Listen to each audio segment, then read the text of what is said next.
இன்னைக்கு கோலிவுட்ல ஃபுல்லாவே வந்து கோட் படத்தினுடைய ஒரு மிகப்பெரிய ஒரு சர்ச்சை தான் ட்ரோல் ஆயிட்டு இருக்கு. ஆக்சுவலாக கோட் படம் நாளை மறுநாள் 5ஆம் தேதி அன்னைக்கு ரிலீஸ் ஆக போகுது. ஸோ விஜய் நடிப்பில் வெங்கட் பிரபு டைரக்ஷனில் மிகுந்த எதிர்பார்ப்போட அந்த படம் ரிலீஸ் ஆக போகுது. படம் ரொம்ப சூப்பராக வந்திருக்குங்கிறாங்க. சென்சாரில் பார்த்தவங்க மற்றவங்க ஒவ்வொரு சீன் பை சீன் அவ்வளவு புதுசாக இருக்குது அப்படிங்கிற மாதிரி சொல்லியிருக்காங்க அந்த படம். அதனால எல்லாருமே அந்த ஃபர்ஸ்ட் டே ஃபர்ஸ்ட் ஷோ பார்க்கணுங்கிறதுல ரொம்ப ஆர்வமாக இருக்காங்க. அதுவும் குறிப்பாக யங்ஸ்டர்ஸ் கிட்ட அவ்வளவு ஒரு ஆர்வம் இருக்கு. மொரோவர் இந்த படம் வந்து விஜய்க்கு ஒரு அரசியலுக்கு வந்ததுக்கு அப்புறம் ரிலீஸ் ஆகிற முதல் படம் அப்படிங்கிறதுனால அவரோட கட்சி சார்பிலையும் நிர்வாகிகள் ரொம்ப ஆர்வமாக இருக்காங்க இந்த படத்தை கொண்டாடணும் அப்படின்னு. அதோட ஒரு ரசிகர்கள் எப்போதும் போல ஃபர்ஸ்ட் டே ஃபர்ஸ்ட் ஷோ பார்க்கணும்னு ரொம்ப ஆர்வமாக இருக்காங்க. ஸோ அதில் தான் பிரச்சனையே ஆரம்பிச்சிருக்கு. இந்த தமிழ்நாடு தியேட்டர்கள் ரிலீஸை வந்து ராகுல் அப்படிங்கிறவர் வாங்கியிருக்காரு ரோமியோ பிக்சர்ஸ் சார்பில். ஸோ டிஸ்ட்ரிபியூஷன் எல்லாத்துக்கும் பிரித்து பிரித்து கொடுத்துருக்காங்க தமிழ்நாடு ஃபுல்லாக. ஸோ படத்தை வாங்கினவங்க டிஸ்ட்ரிபியூட்டர்ஸ் என்ன பண்ணுறாங்களா, தியேட்டருக்காரவங்க கிட்ட ஒரு ஃபர்ஸ்ட் டே ஃபர்ஸ்ட் ஷோவோட அந்த சிறப்பு காட்சி டிக்கெட்டை வந்து 700லேருந்து 800 வரைக்கும் கவுண்டர்லேயே விற்க சொல்லியிருக்காங்களாம். ஸோ அவங்களே அப்படி சொன்னால் அப்புறம் தியேட்டருக்காரங்களுக்கு ஒரு ப்ராஃபிட் வேணும் இல்லையா, அவங்க ஒரு 100-200 சேர்த்து வைக்கிறப்ப ஒரு டிக்கெட்டோட காஸ்ட்டு 1000 rupees அது மாதிரி போயிட்டு இருக்கா நேற்றுலேருந்து புக்கிங்கு. இதனால் வந்து ரொம்பவே தியேட்டருக்காரங்களுக்கு மன உளைச்சல் ஏற்பட்டிருக்கு. இந்த மாதிரி பண்ணால் நாங்கள் எப்படி ரசிகர்கிட்ட இந்த இதை விற்க முடியும், ஏன்னா அவங்களுக்கு தொடர்ந்து எங்களுக்கு ரசிகர்கள் வேணும், அவங்களால தான் எங்களுக்கு தேட்டருக்கு வருமானம். ஒரு படத்துக்கு நாங்கள் இது மாதிரி படத்தை வாங்கிட்டா அடுத்த படத்துக்கு அவங்க எப்படி வருவாங்க எங்ககிட்ட அப்படின்னு அவங்க சைடு சொல்கிறாங்க. ஸோ இவங்க வந்து இவ்வளோ ரூபா வாங்கினா மட்டும்தான் உங்களுக்கு நாங்கள் அந்த கீயை அன்றைக்கி ஓப்பன் பண்ணுவோம் அப்படின்னு ஒரு ப்ரெஷரை கொடுக்குறாங்க டிஸ்ட்ரிபியூஷன் சைட்லேருந்து. இதனால் வந்து ஒரு 80% தியேட்டர்ஸ் ஓனர்ஸ் வந்து இந்த சிறப்பு காட்சியே வேண்டாம், சிறப்பு காட்சியை நிப்பாட்டிட்டோம் அப்படிங்கிற முடிவுக்கு வந்திருக்காங்களா இன்னைக்கு. இது குறித்து வந்து சம்மந்தப்பட்ட அந்த டிஸ்ட்ரிபியூட்டர்ஸ் கிட்ட ஒரு கம்ப்ளைண்ட்டாகவே சொல்லியிருக்காங்க. அவங்க வந்து ரோமியோ பிக்சர்ஸ் ராகுல் கிட்ட இந்த கம்ப்ளைண்ட் எடுத்துகிட்டு போயிருக்காங்க. ஒரு 2-3 நாளுக்கு முன்னாடியே இந்த பிரச்சனை வெளியில் வர ஆரம்பிச்சுது.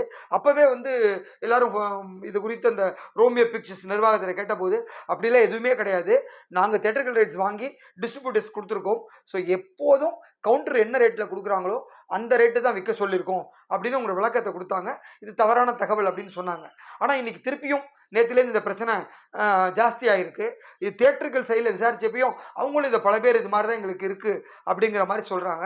ஸோ இதில் யார் தவறு பண்ணியிருக்கா, என்ன நடந்திருக்கு, உண்மையிலே இந்த பணத்தை ஜாஸ்தி விற்க சொன்னது யார் அப்படிங்கிறதெல்லாம் தெரிஞ்சால் நல்லாயிருக்கும் அப்படின்னு சொல்லி அவங்களும் எதிர்பார்க்குறாங்க தியேட்டர் ஓனர்ஸும். அதே போல் இவங்களும் இந்த படத்தை வாங்கின ரோமியோ பிக்சர் சைட்லையும் இதைத்தான் எதிர்பார்க்குறாங்க. ஸோ டிஸ்ட்ரிபியூட்டர்ஸ் கிட்ட தப்பு நடந்திருக்கா அப்படிங்கிற ஆங்கிளில் இப்போ விசாரிச்சுட்டு இருக்காங்க. ஸோ இதனால் வந்து ரசிகர்கிட்ட ரொம்ப ஒரு கெட்ட பேர் வாங்கியிருக்காங்க தியேட்டர்ஸ் ஓனர்ஸு.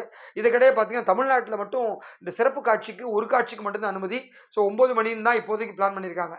ஆனால் வந்து கேரளாவாகட்டும், ஆந்திராவாகட்டும், கர்நாடகா ஆகட்டும், இந்த இடத்துலலாம் வந்து அதிகாலை 4, 5, 6 அப்படிங்கிற டயத்தில் அவங்களுக்கு எப்படி வசதிப்படுதோ அதுக்கு ஓகே பண்ணி வாங்கியிருக்காங்க ரைட்ஸை.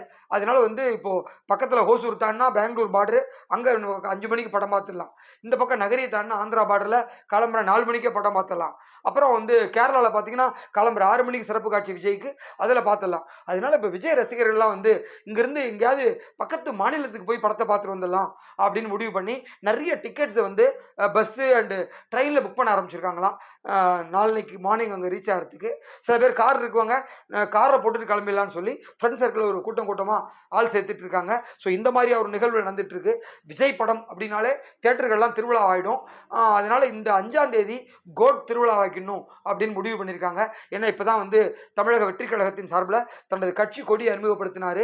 ஸோ இந்த படத்துக்காக எந்த ஒரு ஆடியோ லான்ச் ஃபங்க்ஷன் வைக்கல, எந்த ஒரு மீடியாலையும் பேட்டி கொடுக்கல.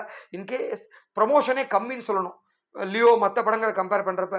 இருந்தாலும் இன்றைக்கி பயங்கர ஹைப்போட இருக்குது. இன்றைக்கி வந்து ஏஜிஎஸ்க்கு வந்து ஒரு டேபிள் ப்ராஃபிட்டாக அந்த படம் இருக்குது அப்படின்னா அந்த அளவுக்கு இந்த படம் எல்லாமே சோல்ட் ஆகிடுச்சு.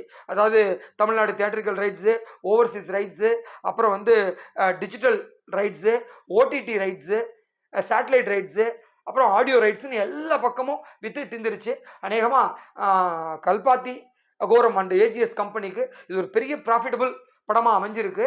அதுக்கப்புறம் ரிலீஸ் ஆகி ஒரு நல்ல மவுத் டாக் இருந்து படம் பிக்கப் ஆகிடுச்சுன்னா சும்மா கொட்டுன்னு கொட்டும். 500 கோடியோ 1000 கோடியோங்கிறது படம் ரிலீஸ் ஆகி ஒரு வாரத்தில் தெரிய போகுது. ஸோ இன்னும் 2 நாள் விஜய் படத்தை பார்க்குறதுக்கு எல்லாரும் ஈகலாக வெயிட் பண்ணுறோம். நம்மளும் எவ்வளோ சீக்கிரம் முடியுமோ அன்றைக்கி அவ்வளோ சீக்கிரம் ரிவ்யூ கொடுக்க ட்ரை பண்ணுறோம். நன்றி.